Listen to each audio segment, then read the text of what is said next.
They killed her before he could blink. One heartbeat she was laughing at his terrible coffee, the next her body hit the steel floor with a thud that still rang in his ears. He hadn't even drawn breath to speak. That was all it took to flip his world, the shortest moment in time, just long enough to destroy everything that mattered, while 5 masked alien assassins turned their heads in perfect synchronicity and grinned at him with glowing eyes, their weapons still warm. In that instant, Callan understood something deeper than orders, deeper than loyalty. His breath came slow and his mind locked onto a chilling truth. He didn't need a mission now. He had one. No orders required. The day had started in a haze of laughter. The Vega 4 outpost smelled of burned wiring and cafeteria food, but Alara's smile made the place seem almost warm. She teased him gently as they shared the world's worst synth coffee, mocking the scorched taste and comparing it to the mud back home on Earth. Callan grinned, knowing he'd take that awful taste every day just to keep her sitting across from him. But the outpost itself hummed with tension. Negotiations between Earth and the alien coalition had reached a fragile ceasefire, and Vega 4 was supposed to symbolize hope. Callan had felt it himself, briefly, a flicker that maybe peace was possible. Alara had believed in it more deeply than anyone. She had even programmed the outpost's stubborn AI to recite peace slogans every hour, a ridiculous touch that filled the halls with robotic optimism. But beneath that optimism was danger, and Callan knew it.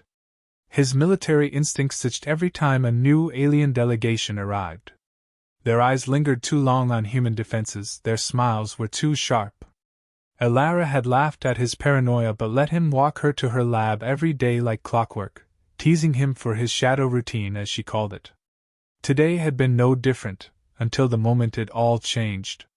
The assassins didn't come in blazing, they came in silent, a shadow that moved faster than his eyes could follow. Their weapons were almost delicate, designed to make no noise, no fuss. Even as Alara collapsed, her expression still half smiling, Callan felt his body frozen by the sheer efficiency of their work. Security forces stormed in too late, weapons drawn, yelling for him to get down, their boots clanging against the floor. The assassins were gone, melted back into shadows, leaving nothing but Alara's lifeless form crumpled in the middle of the room. Callan ignored them all. He knelt beside her, brushing a lock of hair from her face. His fingers trembled, but only briefly. Inside, something darker had already begun to settle. The part of him that answered to EarthGov, that followed protocols, that trusted in negotiations, that part was dying alongside her. A young lieutenant rushed to his side, speaking in rushed tones, telling him about containment protocols, investigations, diplomatic fallout. Callan didn't even hear him. His eyes locked on Alara's face, and then on the small pendant she always wore around her neck, now soaked in blood. His hand closed around it slowly, carefully, before he stood. When he turned, he didn't speak, he didn't argue, he didn't report. He simply walked out, brushing past soldiers, through checkpoint scanners that screamed in protest, ignoring every shout behind him. Somewhere deep inside, that old EarthGov conditioning still wanted to wait for orders, but it was drowned beneath the cold certainty that orders no longer mattered. Outside, the outpost sky was an angry smear of purple and gold, Vega's twin suns glaring down on metal towers and wind-blasted stone. A group of alien envoys stood nearby, watching in carefully practiced curiosity. Callan caught one of them smirking, a minor ambassador whose species name he couldn't pronounce, but whose smugness felt almost personal. He smiled back. It was a chilling smile, one that made even the ambassador's guards hesitate. Callan stepped off the landing platform and disappeared into the cargo tunnels, where cameras couldn't follow. His quarters were exactly as he had left them, except now everything inside seemed irrelevant. The medals, the photos, the carefully maintained gear lockers. It was all a dead man's clutter. Callan moved quickly, opening a hidden compartment beneath the floor, something even EarthGov's records had forgotten existed. Inside, a small case marked only with an old emblem, the mark of an obsolete program, Ghost Protocol. He flipped the latch with a click, revealing equipment designed for one thing only, disappearing from all records, all chains of command, and operating as a shadow. A shadow with no leash. The humor of the situation wasn't lost on him. Elara had always joked that he was a terrible spy, too honest to lie properly, too loyal to disappear. She had said it with warmth, never realizing how true it was, until now. Callan stripped his uniform, replacing it with the dull gray armor of the protocol suit, pulling the mask over his face with deliberate care. His voice was gone, his face erased, his DNA signatures scrubbed. In every way that mattered, Callan no longer existed as a soldier of Earth. But as he strapped on the last piece of gear, a slim combat knife that felt almost weightless in his palm, he felt more real than ever. The assassins hadn't just killed Elara. They had invited him to a different kind of battlefield, one where treaties didn't matter, where war was fought in shadows and finished in silence. And Callan was done waiting for permission. As he locked the last clasp, a nearby terminal sparked to life, displaying a flickering message in Elara's handwriting, an old note she had left for him on his birthday. It read, "Don't take life so seriously, soldier. Someday you'll have to laugh about all this." Callan did laugh then, a short, dry sound that echoed in the empty room, equal parts bitter and amused. He reached up and killed the lights, plunging the room into darkness as he walked out. Somewhere deep in the alien sectors of Vega 4, the assassins were celebrating, believing their work was done. Callan was already on his way to prove them wrong. No orders required. The tunnels beneath Vega 4 were a forgotten labyrinth, twisting far below the polished diplomatic halls above, filled with dust and old cargo that had not moved in years. Callan moved through them with silent precision, knowing exactly where every camera and sensor had been installed and exactly how to slip past them. This place had been built for commerce and diplomacy, but there were shadows here, cracks in the pristine facade, and Callan knew all of them. The mask on his face sealed out the stench of damp metal and coolant leaks, but his mind was clearer than it had been in years. The chaos above, the shock in the eyes of EarthGov officers, the smug glances from the alien envoys, none of it mattered now. Elara was gone. The one person who had given him a reason to obey was gone, and with her last breath, so too had died his patience. He reached a maintenance hatch sealed by old biometric locks. The AI that controlled this section should have flagged him immediately, but something unexpected happened. As he pressed his hand to the panel, a familiar voice spoke softly from the old speaker grill above the door. It was Elara's voice, gentle but edged with that teasing tone she used when mocking his paranoia. "Access granted," it said, followed by a small laugh that echoed faintly. Callan froze, heart tightening in his chest. She had programmed the AI, of course she had, and she had left this trace of herself buried in its systems, a playful reminder of the woman who had believed in peace even as war crept closer. He swallowed hard but did not hesitate. The door slid open and he stepped through into the old comms relay station. This room had once been a vital node during the early construction days of Vega 4, but now it was obsolete, forgotten even by EarthGov auditors. Here Callan would disappear properly. He dropped his EarthGov badge into a data port, watching as the system tried to authenticate him, confused by the conflicting signals from his Ghost Protocol suit. The suit was doing its job, scrambling his identifiers, erasing him from every active registry. By the time the system gave up, his personnel file would show him deceased, killed during the attack on Elara, lost in the confusion and carnage. Callan smiled grimly as the terminal flickered and died, a small obituary posting itself automatically to EarthGov's network. Callan Ives deceased? No next of kin. No further investigation. He was a ghost now, and that was exactly how he wanted it. The next phase came easily. He began combing through back channels, slipping past encryption designed to keep prying eyes away from alien diplomatic transmissions. He was looking for one thing only: the identities of the assassins. The pattern emerged faster than expected. The alien faction who had sent the killers was not just a rogue splinter group. They had been sanctioned quietly by an official within EarthGov's own diplomatic corps, a trade commissioner named Jorel Kane, a man Callan had once briefed personally. The revelation made him pause, a bitter laugh bubbling up as he realized how deep this betrayal went. Elara had spoken highly of Kane, convinced that he genuinely cared about peaceful relations. It was a perfect mask for the man who had authorized her murder to buy political favors. Callan leaned back in the cracked chair, watching the fractured data scroll past. Every piece of information pointed toward an upcoming summit where Kane and the alien faction leaders would meet to formalize their new agreement. That was his window. But he would need more than information. He would need weapons, gear that no longer officially existed, and he knew exactly where to get them. There were caches hidden across Vega 4, abandoned Black Ops storage units containing prototypes too dangerous or too unstable to deploy widely. Callan knew their locations because he had helped write the reports that buried them. Outside the relay station, the tunnels grew darker and colder, lights flickering or dead entirely. Callan moved quickly, his mask filtering his breath, his movements a blur of efficiency. The old service tunnels led him straight to one of the caches, sealed behind an ancient magnetic lock.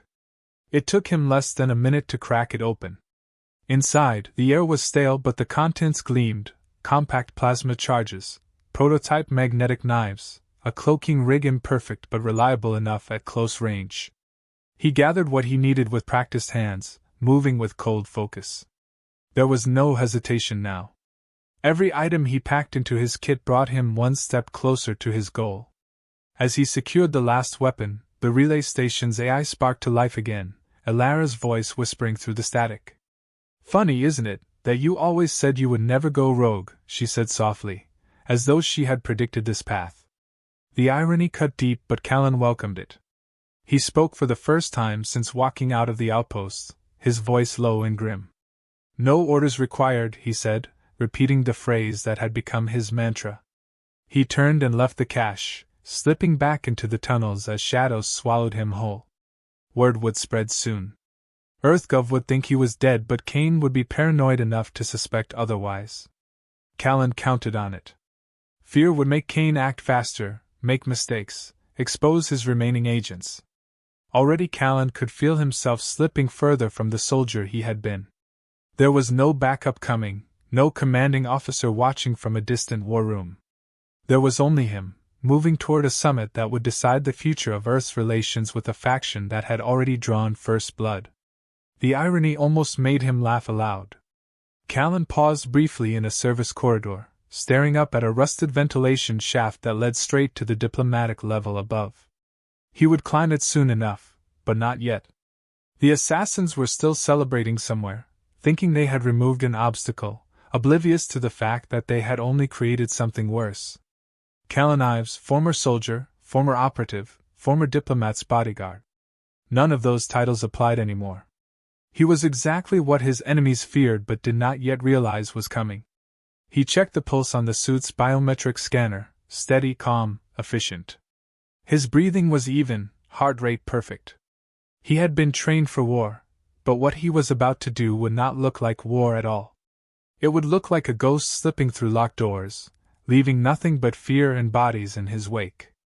As he moved deeper into the tunnels, preparing for the next step, the memory of Alara's laugh remained with him, not as a burden but as fuel. This was not a mission anymore. It was personal. No orders required. Callan moved through the outer edges of the pirate sector with deliberate precision, every step calculated, every glance measured. The asteroid belt surrounding Vega 4 was home to outposts that even EarthGov pretended not to know about, places where contraband was traded freely, where mercenaries recruited, where information could be bought but loyalty never could. It was exactly where Callan needed to be. These were the people who sold weapons to the assassins, who provided them sanctuary, who believed themselves untouchable because of the chaos they thrived in. Callan knew that chaos better than they did. He had trained for it, studied it, and now he intended to weaponize it. No one here suspected a dead man would walk among them. The docking bay he entered was a decrepit cavern carved into the side of a rogue asteroid. Oil stains marked the floor, the air smelled of fuel and rust, and dim lights flickered unreliably. A droid mechanic cursed loudly as sparks flew from a broken loader, its voice sharp and metallic, but Callan barely registered the scene. His focus was on the security cameras mounted above, cheap knockoffs from a dozen worlds but functional enough to cause him trouble if he didn't neutralize them. He walked calmly to a nearby maintenance console, pulled a small device from his belt, and pressed it against the terminal's interface. The device blinked twice, then the cameras froze, looping an image of the empty bay back to the security station. Anyone watching would see nothing but stillness. In reality, Callan was already moving deeper inside. At a rickety bar near the far wall, 2 alien syndicate guards sat nursing drinks, their eyes scanning the room lazily. Their faces were partially obscured by breathing apparatuses, heavy rebreathers designed for low-oxygen environments, but their body language reeked of arrogance. Callan approached them directly, sliding into a chair nearby. One of them turned slowly, irritated at being disturbed, but his expression froze as Callan lifted a small coin-sized device and placed it gently on the table. The device pulsed once, and their rebreathers locked up instantly, choking off their air supply. They thrashed for a moment before Callan reached over and turned a dial on the device, loosening the lock just enough to let them breathe. The message was clear: cooperate, or suffocate. Callan's voice was calm but steel-hard as he asked for a name, the name of the assassin who had ordered Alara's execution. The guard hesitated, but the device at his throat convinced him quickly. He spat out a name that made Callan's stomach turn. It was not one assassin but a squad commander, a veteran killer known as Sareth Kale, rumored to be hiding in the central chamber of the Pirate Syndicate's asteroid base. Callan memorized the details offered up in panic, then simply stood and walked away, leaving the device to continue blinking ominously. The guards would survive, but they would never forget the encounter. Navigating the twisting metal corridors, Callan felt a strange sensation building in his chest. It was not rage anymore. Rage had burned itself out the moment Alara fell. This was something colder, more deliberate. He was hunting now, and the hunt gave him clarity. He used back passages and forgotten crawl spaces to bypass checkpoints, his ghost protocol suit disguising his movements. When he reached the upper levels, he spotted 2 pirate enforcers standing outside a heavy door marked with alien sigils. These were Kale's personal bodyguards. Callan crouched in the shadows, assessing them carefully, looking for their weaknesses. His attack was silent. He lobbed a tiny pulse emitter just behind them, its effect instantaneous and precise. The guards' muscles froze as a sonic frequency disrupted their nervous systems. Callan stepped forward, catching one by the collar before he hit the floor, gently laying him down with cold efficiency. The other never even saw him coming. The door to Kale's chamber loomed ahead, thick steel reinforced with outdated security tech that posed no real obstacle to Callan's expertise.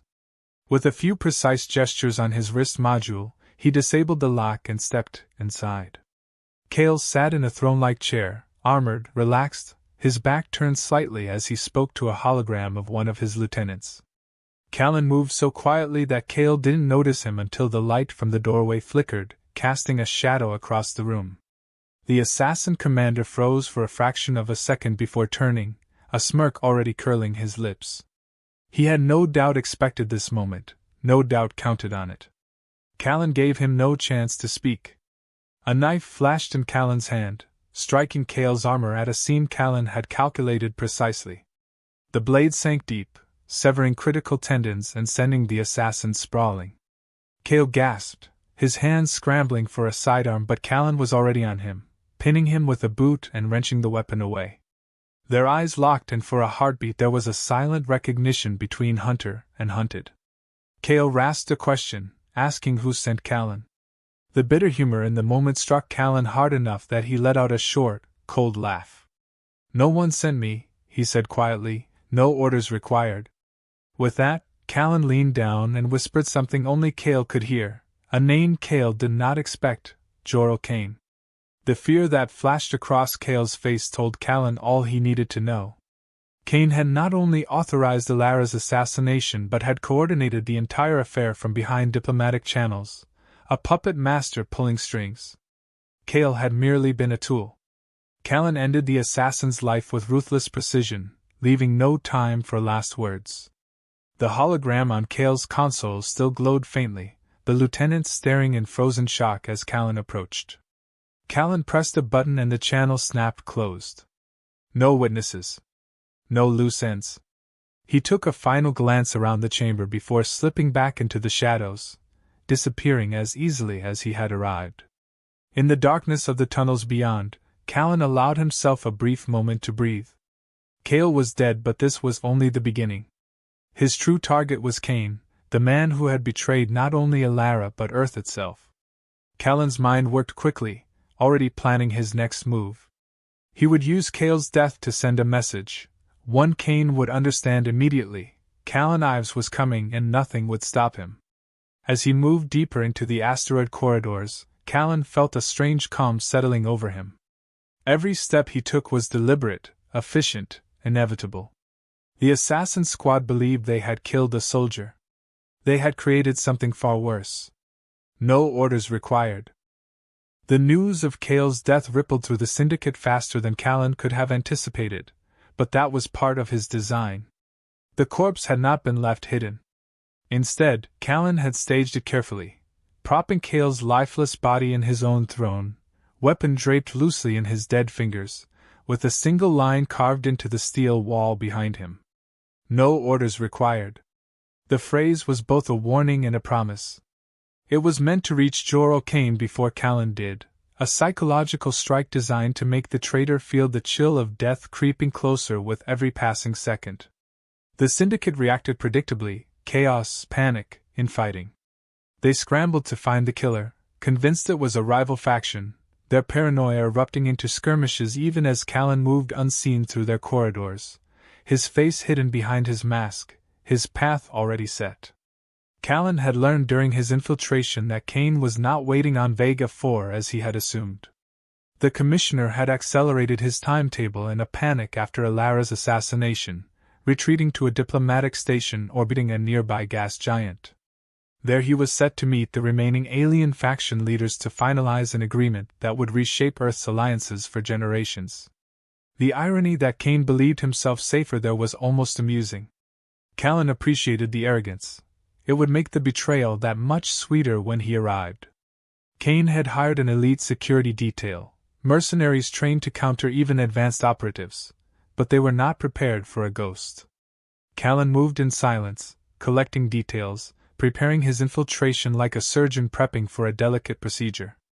The approach to the station itself was a challenge. The diplomatic station orbited a swirling storm of poisonous gases, its outer hull shimmering with automated defenses. Callan studied their pattern from a hidden vantage point, timing their sweeps precisely. He chose his moment carefully, launching himself from a disguised transport drone in the middle of a sensor sweep blind spot. The vacuum of space was absolute silence, his movements slow and deliberate as he drifted toward the docking port, using minimal thruster adjustments. The diplomatic station's systems registered no anomaly. They would not realize he had arrived until it was far too late. Inside, the station gleamed with the clean lines and polished metal of a facility built to impress. But Callan felt none of the awe that diplomats must have felt as they walked these halls. He knew this place was a mask, a facade where backroom deals and betrayals thrived beneath the veneer of formality. His entry point led him through maintenance ducts, tight spaces filled with cables and piping.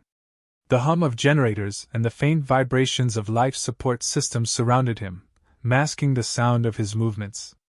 He moved past security checkpoints without slowing, using stolen codes and bypassing sensors as if they did not exist.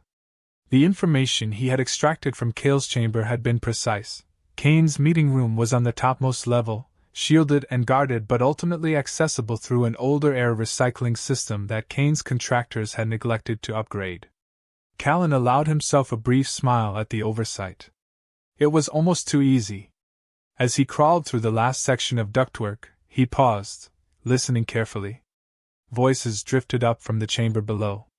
Kane was already there, speaking to alien representatives in the smooth, polished tone of a man who believed himself in total control. Callan could hear every word as Kane described the future, outlining trade routes and security agreements, as if Alara's life had been a simple inconvenience. The ease with which Kane dismissed her sacrifice ignited something deep inside Callan, but he stayed perfectly still, waiting for his moment. Suddenly one of the alien envoys asked a question that made Callan freeze. The envoy wanted to know what had happened to the assassin squad sent to Vega 4, why they had not reported in, why Kale's name had disappeared from their network. Kane hesitated for the briefest of seconds before lying smoothly, assuring them that everything was proceeding as planned. But that hesitation told Callan everything. Kane was afraid. The ghost message had reached him and was already unraveling his confidence. Callan's next move was precise and silent. He placed a small device against the duct wall, a microdrill that created a tiny opening no larger than the width of a pin. Through this opening he inserted a fiber optic probe, its camera feeding him a perfect view of the chamber. Kane stood with his back to the air duct, completely unaware. The alien envoys sat around the gleaming obsidian table, their bodyguards positioned at each corner of the room. Callan memorized every position, every angle, every shadow. His plan did not require brute force, it required perfect timing. He waited for Kane to step toward the center of the room before he moved. A small capsule dropped from his hand through the duct opening, falling silently until it struck the polished floor. It burst instantly, releasing a dense cloud of gas tailored specifically to alien biology. The alien envoys and their guards collapsed in seconds, their bodies overwhelmed by the tailored compound. Only Kane remained standing, his human physiology unaffected. His expression shifted from smug superiority to dawning horror as he realized what had happened. Callan dropped into the room a heartbeat later, landing without a sound. Kane backed away, hands raised, stammering denials, excuses, justifications. Callan advanced without a word, drawing a small device from his belt. It was a recorder, one Alara had carried with her everywhere. The last recording it contained was her voice, a simple message meant for Callan's birthday. He pressed play, letting Alara's gentle laughter fill the chamber as he stepped closer. Kane froze at the sound, his mouth opening but no words coming out. Callan spoke finally, his voice low and cold, cutting through the silence. "She believed in you," he said, "and you sold her life for a seat at this table." Kane stumbled backward, reaching for a weapon hidden beneath the table's surface, but Callan was faster. He fired once, a single shot from a suppressed weapon, striking Kane's hand and sending the weapon skittering across the floor. Even now Kane tried to reason with him, offering explanations, claiming he had no choice, that politics required sacrifice, that Alara had been collateral damage in a larger game. Callan stepped forward, silencing him with a look. No more words, no more negotiations. Kane was not a diplomat now. He was a traitor, and this was judgment. Callan raised his weapon slowly, leveling it at Kane's chest. The commissioner's final words were a plea for understanding, a pathetic whisper drowned out by the sound of the suppressed shot that ended his life. Callan stood over him for a moment longer, lowering his weapon with deliberate care.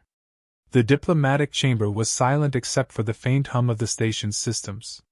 Callan turned toward the envoy's fallen forms, leaving them untouched. They were not his mission. He walked calmly from the room, his path clear. There was nothing left here for him now. Kane was dead, his betrayal ended, but Callan's war was not over. The galaxy was a wide place and others had played a part in Alara's death. He would find them all. No orders required. The corridors of the diplomatic station seemed quieter as Callan moved through them, but the quiet was deceptive. Somewhere beyond these polished walls, alarms were starting to sound, guards mobilizing as the security network caught up to what had just happened in the summit chamber. The commissioner of EarthGov dead. Alien envoys unconscious. And no warning, no announcement, just silence until Kane's body hit the polished floor. Callan walked steadily, not rushing but moving with lethal purpose. He had slipped in easily, but now the station was awake, angry, and hunting for a ghost that did not exist in any official records.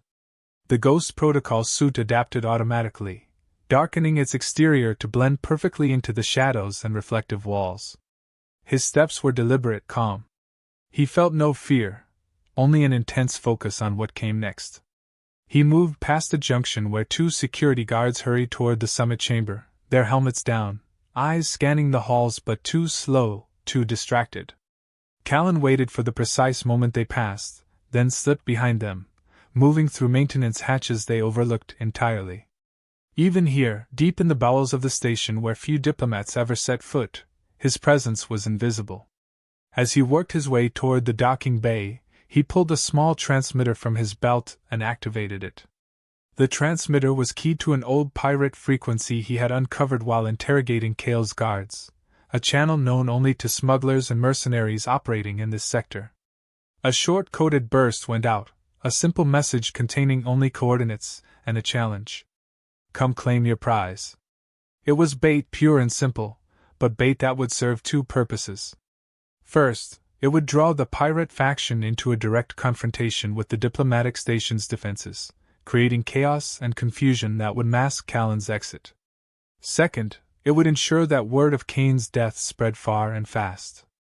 Every faction, every mercenary, every syndicate would know that Callan Ives was alive and operating without restriction. No orders required. That phrase would travel through the black markets and underworld taverns faster than any official announcement. It would send fear ahead of him wherever he went. Callan knew that Kane's betrayal had not happened in isolation. The assassination order against Alara had come through diplomatic channels, but it had originated deeper, in a network of corrupt officials and alien warlords who had decided peace was inconvenient. They had seen Alara's research as a threat because it revealed uncomfortable truths, biological evidence that could have undermined their lies about history and sovereignty. She had believed in peace, and they had killed her for it. Callan would make sure that every one of them answered for that decision. The docking bay came into view, lit by harsh industrial lights that reflected off the station's polished floor. A squad of mercenary guards had already deployed there, positioning themselves to intercept anyone attempting to leave.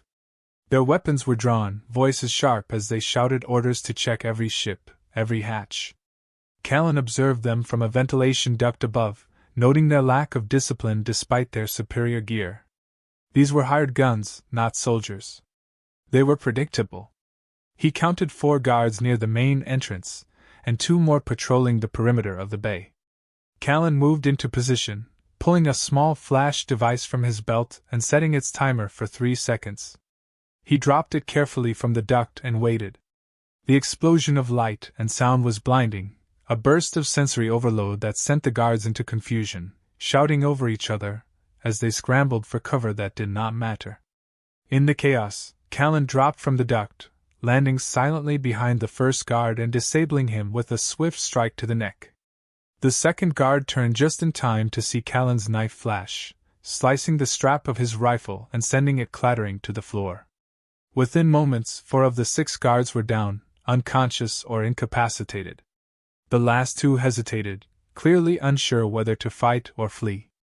Callan gave them no time to decide, raising his suppressed pistol and dropping them both with clean, precise shots. The bay fell silent again except for the low hum of docked ships and the distant echo of alarms from the upper levels. Callan moved quickly now, boarding a small cargo vessel that had been scheduled for departure within the hour, its flight plan already filed and approved. He slid into the pilot's seat, powering up systems with swift familiarity. The vessel's autopilot was engaged, but he overrode it, manually adjusting the departure trajectory to avoid security checkpoints. As he lifted off, the station's automated defenses locked onto the vessel, tracking it as an unauthorized departure, but just before they fired, the pirate fleet arrived. Small fighter craft burst from hyperspace, their engines screaming as they immediately attacked the diplomatic station's outer perimeter. The defenses hesitated, caught between priorities, their algorithms too rigid to adapt quickly enough. Callan's vessel slipped away into the void, vanishing into the chaos as explosions blossomed behind him. He leaned back in the pilot's chair, adjusting course for deep space. His mind was already moving beyond this escape, beyond Kane's death. The list he had pulled from Kale's files was burned into his memory now, a list of names that had been marked as allies in the diplomatic game, but who had all played a role in orchestrating Alara's assassination. Some were alien warlords, others were corrupt EarthGov diplomats who had seen a chance for personal gain in the collapse of the peace initiative. All of them would fall. He would cross every name off that list, one by one, until nothing remained of the network that had destroyed her. A notification appeared on the vessel's console, a secure message from an encrypted channel Callan recognized immediately. It was the outpost AI, still running, still loyal in its strange mechanical way. Ilara's voice echoed faintly from the speaker, a pre-recorded message triggered by his departure from Vega 4. It was simple, almost playful. "You're going to do something reckless, aren't you?" The sound of her laughter made his chest tighten, but he did not turn it off. Instead, he let the message play as he piloted the ship into the vast darkness, her voice a reminder of why he was doing this, why none of it could stop now. Callan adjusted the navigation for his next destination, a rogue moon at the edge of the sector where one of the alien conspirators maintained a private fortress. The ship's engines hummed smoothly, the stars stretching into lines as hyperspace swallowed them whole. There would be no rest. No peace. Not until the last of them was gone. He was not a soldier anymore. Not a diplomat's escort. Not an operative in service to a government that had betrayed its own ideals. He was a ghost, free of all chains, answerable only to himself and to the memory of the woman they had stolen from him. As he drifted into hyperspace, Callan's expression hardened. There would be no mercy. No negotiations. No more waiting. No orders required. The rogue moon loomed ahead, a jagged ball of rock and ice barely held together by its own gravity, its surface riddled with deep scars from ancient mining operations. Somewhere beneath that cold and broken surface, one of the key architects of the conspiracy that killed Ilara was hiding. Callan stared at the moon through the viewport of the stolen cargo ship, his hands steady on the controls, his mind already moving beyond what would happen here. He had long since passed the point where anger fueled him. Now there was only focus, sharpened by the loss he carried and the clarity it had given him. He was here to end another name on the list, to strike another blow against the web of lies and betrayal that stretched across this sector. This was not revenge for its own sake. This was correction, judgment, and execution combined, delivered without hesitation. As he approached the moon's orbital perimeter, the ship's sensors picked up a small defensive satellite network, old but still active, programmed to fire on any vessel without clearance codes. Callan had no intention of trying to talk his way past it. He killed the engines, letting the momentum carry the vessel forward, then slipped into the cargo bay and sealed his helmet, activating the suit's thrusters as the airlock cycled open. In the cold vacuum of space, he launched himself into the void, drifting silently toward the moon's dark side where no sensors could track him. The cargo vessel continued its trajectory as planned, a decoy that drew the automated gun's attention as Callan disappeared into shadow. The descent to the surface was rough, the moon's gravity low but uneven, tugging at him unpredictably as he steered toward a narrow fissure that marked the entrance to an old mining tunnel. Once inside, the environment shifted from freezing emptiness to damp, oppressive darkness, the walls slick with frost and ice. Callan's suit compensated automatically, adjusting his optics to reveal the path ahead in stark detail. The tunnels wound deep into the moon's core, a labyrinth of abandoned shafts and caverns that had once hummed with machinery but now echoed only with distant drips of melting ice. It was here, hidden deep underground, that the alien warlord Sivan kept his private fortress. Sivan was a master of manipulation, one of the shadowy figures who had worked behind the scenes to sabotage the peace initiative, using proxies like Cain and Kale to do his dirty work.